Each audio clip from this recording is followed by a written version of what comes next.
Caríssimos amigos, queridos irmãos de todas as religiões, de todas as crenças, que Deus nos abençoe, que Jesus esteja no seu lar, no seu coração, que a sua casa seja sempre um lar de amor, de fraternidade e de solidariedade.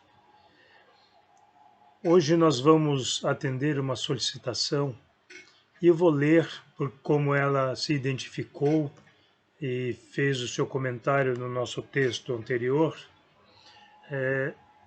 da nossa amiga Isa Mendes.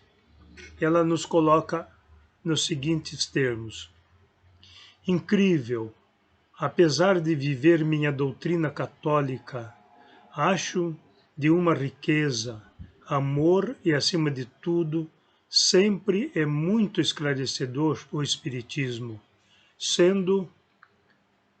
sempre me vêm vários questionamentos. Sendo assim, deixo uma sugestão aqui, amigo, para que poste um vídeo sobre os sonhos. Exemplo, um sonho com uma pessoa próxima que é muito real. Se tem alguma mensagem, enfim. A nossa amiga Isa Mendes, ela é filha do nosso querido amigo José Mendes, que nós o conhecemos de longa data, pessoa respeitável e que faz parte do nosso rol realmente de amigos. Isa e os demais amigos que nos assistem, o Livro dos Espíritos, a partir do item 400, ele nos fala sobre os sonhos, orienta-nos desde o sonho físico, que nós assim o conhecemos, que é o nosso dia a dia, aquilo que nós realizamos durante o dia, as nossas apreensões, as nossas alegrias às vezes, ou nossas tristezas. E quando nós vamos dormir, nós voltamos àquela situação, questões do trabalho, por exemplo. Então nós temos esse sonho que é considerado ou chamado de sonho físico. Então somos nós mesmos cuidando daquilo que nós fizemos durante o dia. Então este é o sonho físico. E todos nós sonhamos. Tem também o sonho espiritual. É aí que eu quero me prender um pouquinho. Nós somos espíritos. Estamos encarnados aqui nessa carcaça que um dia volta à sua origem, vai se desintegrar, e nós permaneceremos, porque nós somos os seres inteligentes. Este continua a sua jornada procurando sempre evoluir. Então, quando o nosso corpo adormece, nós nos desprendemos. Nós não nos desligamos do corpo. Desligar significa a morte. Nós nos desprendemos. O corpo está ali, repousando, se refazendo em suas energias, e nós que não nos cansamos e não dormimos, vamos fazer o nosso passeio na vida espiritual. É aí que nós encontramos com aqueles que já se foram, nós encontramos com aqueles que ainda caminham conosco, e temos os nossos contatos espirituais. Então essa é a diferença. O sonho físico, que nós estamos atrelados às coisas da matéria, e o sonho espiritual é a vivência que nós temos na espiritualidade, embora estejamos encarnados. Nós temos um corpo que Paulo, o apóstolo, chamava de o corpo espiritual. Ele coloca lá nas suas cartas: semeia-se corpo natural ou corpo animal, levanta-se corpo espiritual. Então, toda noite eu diria aos amigos que nós ensaiamos para a morte. Toda noite nós nos desprendemos do corpo físico, e quero repetir, não é desligar-se, é desprender-se, nos projetamos a vida espiritual para nosso aprendizado. Nós estamos em constante processo de aprendizado e não seria diferente enquanto o nosso corpo repousa. É aí que nós encontramos com pessoas que nós não víamos há muito tempo, com pessoas que não conhecemos. Diz, nossa, eu sonhei com uma pessoa que eu nunca vi. Isso é fantasia? Se eu nunca vi, como é que eu poderia ter sonhado? Então, com toda certeza, há uma ligação do passado. Se não nesta encarnação, uma ligação de encarnações pregressas. Nós estamos sempre a caminho, nos deparamos com pessoas que tivemos relações, né, no passado e que muitas vezes estamos caminhando para a nossa recuperação, o nosso restabelecimento e o nosso avanço espiritual. Então, só para me tornar um tanto mais claro, nós somos seres inteligentes que, durante o repouso do corpo físico, nós voltamos ou fazemos um passeio na vida espiritual, quando então isso é o sonho espiritual. Tem ainda o sonho premonitório. Eu sonho com algo e isso vai acontecer.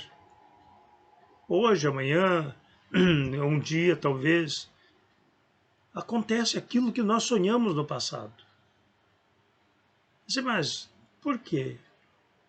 Porque nós fomos levados a entender ou ter conhecimento de algo que irá acontecer. Aí vem o medo. Eu vou empreender uma viagem e sonho que houve um acidente. Aí eu acordo e falo assim, não vou. E não faço a viagem. Nós precisamos entender o seguinte: se algo haveria de acontecer, irá acontecer, viajando ou não. Se eu não estou na estrada e tem uma colisão com o carro, eu posso cair da escada na minha casa. Pode cair lá algo na minha cabeça. Então, e às vezes pode ser brincadeiras também de espíritos zombeteiros. Ah, vai viajar, não vou deixar, vou falar que houve acidente e tal, e faz a cena. Mas então como é que eu procedo nesse caso? Ao me levantar, lembrando-me do sonho, eu faço a minha oração, pedindo amparo de Deus para a minha viagem.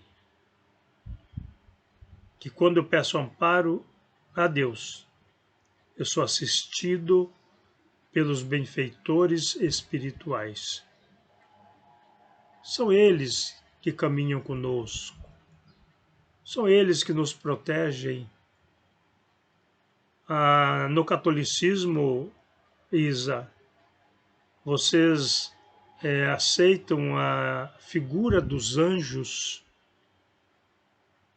de uma forma um tanto diferente da doutrina espírita, porque o entendimento lá é que os anjos foram criados anjos já, santos no sentido mais excelso da palavra. Então Deus já criou os anjos. Para nós da doutrina espírita, Deus criou todos nós, desde os chamados anjos, ou então desde o princípio inteligente, o nosso início, até a condição de espíritos puros, que poderíamos chamá-los de anjos, porque a palavra anjo e espírito são sinônimos. Só para relembrar o que nós já falamos aqui em outros vídeos, anjo, espírito e demônio são três palavras sinônimas. Anjo bom, anjo mau, espírito bom, espírito mau, demônio bom, demônio mau. Então, esse processo, para nós da doutrina espírita, é um processo permanente de evolução, até chegarmos à condição de espíritos puros. Então, quando nós estamos bem, quando amamos o nosso próximo, quando retiramos do nosso íntimo as vicissitudes, os nossos ainda rancores, mágoas, queixas, nós colocamos nisso o amor. Se nós temos no nosso íntimo, ou se quisermos entender melhor, na nossa consciência espiritual, se nós temos o amor, seremos acompanhados por aqueles que vivem o amor. Logo, nós temos a assessoria que nós queremos ter. Eu quero ser acompanhado dos anjos, então vou viver nessa vibração dos anjos. Eu repito, para aqueles que são espíritas que nos assistem, eu vou subir as minhas vibrações para somar-me com os espíritos que vibram o amor. Que quando eu tenho ódio, quando eu quero me vingar de alguém que de repente nem me fez mal, mas eu entendo que fez, aí eu abaixo a minha vibração. Onde estão os espíritos inferiores? Vibrando aqui. Eu me somo a eles. Aí o meu ódio será alimentado. O meu tino de vingança se aguçará. Eu terei tudo isso no meu interior. Eu sofro. Sofre aquele que odeia. Sofre aquele que quer mal ao seu próximo. Então, aí nós vamos analisar os sonhos. Para termos bons sonhos, estejamos bem mentalmente, fazendo a nossa oração ao deitar. Então, para que nesse desprendimento nós possamos desfrutar da convivência dos bons espíritos. Aí nós falamos do sonho premonitório, que possamos, quando isso ocorrer, estarmos firmes de pensamento. Se for algo bom com que nós sonhamos, agradeçamos a Deus, rogando para que isto aconteça. Se for algo mal, façamos a nossa oração, rogando para que, se possível, possa ser evitado. Jesus faz isto. Quando ele prevê a sua morte, ele ora ao Pai. Pai, se possível, afaste de mim esse cálice. Contudo, faça-se a tua vontade. Pensemos nisso. Jesus orava para Deus. Por quê? Porque ele era filho de Deus como nós somos. Porque ele reconhecia que havia um Criador que o criou. E ele, fazendo toda a sua trajetória evolutiva, já tinha alcançado, quando esteve aqui, até melhor dizendo, na formação do nosso planeta Terra, ele já tinha alçado a condição de espírito puro e recebeu de Deus a incumbência da organização do nosso planeta Terra. Mas ele sabia que não era Deus. Ele orava para Deus, rogava a Deus pelos seus discípulos. Leiam o Evangelho de João, no capítulo 17, entre outros, quando ele dizia: o meu Deus e vosso Deus, o meu Pai e o vosso Pai. Sede perfeitos como perfeito é o vosso Pai, que está nos céus. Então ele orava. E é isso que nós haveremos de fazer nos nossos momentos de angústias, de tristezas. E não me digam, aqueles que me assistem, que já não tiveram um momento de tristeza, um momento de angústia, que já não tiveram uma raivinha de alguém. Olha, eu não vou fazer nada, mas se Deus quiser, fulano vai pagar por isso. Já estou fazendo mal. Mas quando nós falamos, coitado, ele fez isso para mim porque ele ainda não conhece o amor. Que Deus o abençoe, para que ele entenda, para que um dia ele não faça isso para outras pessoas. Então eu estarei vibrando no amor.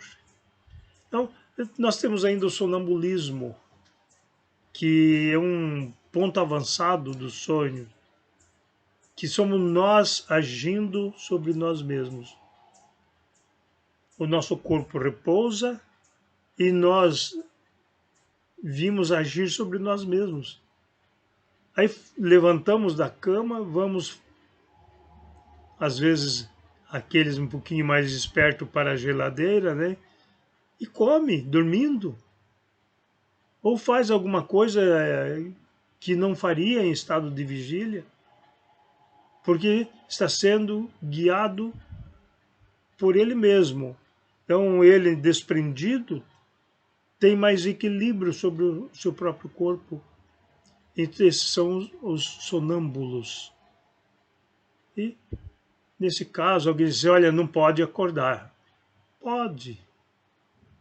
É claro que não dá para assustar o camarada, dar um pulo nele, dar um tranco, porque ele vai dizer: o que está acontecendo? Mas pode.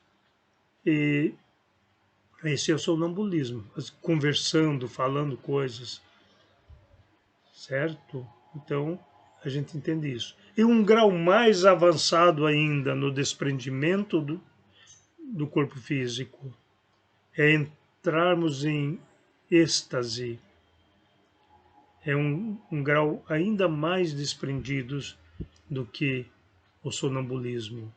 São aqueles, muitas vezes, convites que nós temos para irmos até a mundos superiores. E isto até onde nos é permitido. Nós não vamos em pontos que a nossa condição não permita. Então, são esses pontos que nós podemos ponderar.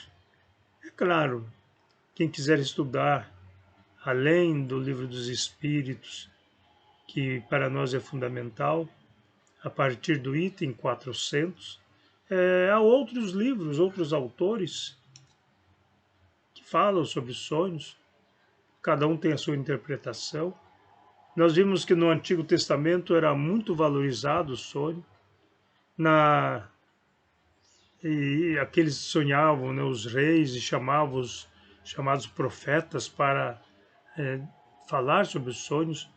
Nós vamos lembrar lá das 7 vacas magras e 7 vacas gordas lá do Egito, que o José do Egito foi chamado para a interpretação, e daí por diante. Então, só que às vezes diz, a gente sonha uma coisa, acontece outra. Não é assim. tá? Não é isto. Queridos amigos, eu estou passando um pouquinho do tempo. Pediram-me para que o texto sempre seja nesse tanto, porque às vezes alguém não consegue ver por inteiro por questão da internet. Então, nós paramos por aqui. Se alguém dos nossos amigos, irmãos, quiserem apresentar algumas questões, as quais nós possamos tratar aqui, nós estaremos sempre à disposição e felizes por poder atender. Não me peço para adivinhações, que a doutrina espírita não tem adivinhação. A doutrina espírita não tem mensagens místicas. Eu ouvi ontem um vídeo falando que Dr. Bezerra de Menezes mandou uma mensagem dizendo para que as pessoas a tal hora da noite colocassem o esparadrapo no braço para que uma equipe espiritual vinha vacinar contra a Covid-19. Não entremos nessa, não. Pode até ser médiuns que trazem essa mensagem, mas não são espíritas. Tá? Então, a doutrina espírita não veio para concorrer com a medicina tradicional, mas a espiritualidade pode auxiliar as equipes médicas, científicas, para que elas encontrem o recurso para o combate às enfermidades, às pandemias. Mas isto é uma atuação da espiritualidade para com aqueles que estão dedicados à causa. Não há milagres, há trabalhos, há esforços tanto dos homens encarnados quanto dos desencarnados. As equipes espirituais se mantêm constantemente a serviço do bem. É como nós falamos, assessorando aqueles que têm a vontade de servir. Então, é rapidamente o que eu quero dizer, e que possamos estar muito unidos no amor, na paz. Que Deus nos abençoe, que Jesus esteja sempre conosco. A todos, meu abraço fraternal.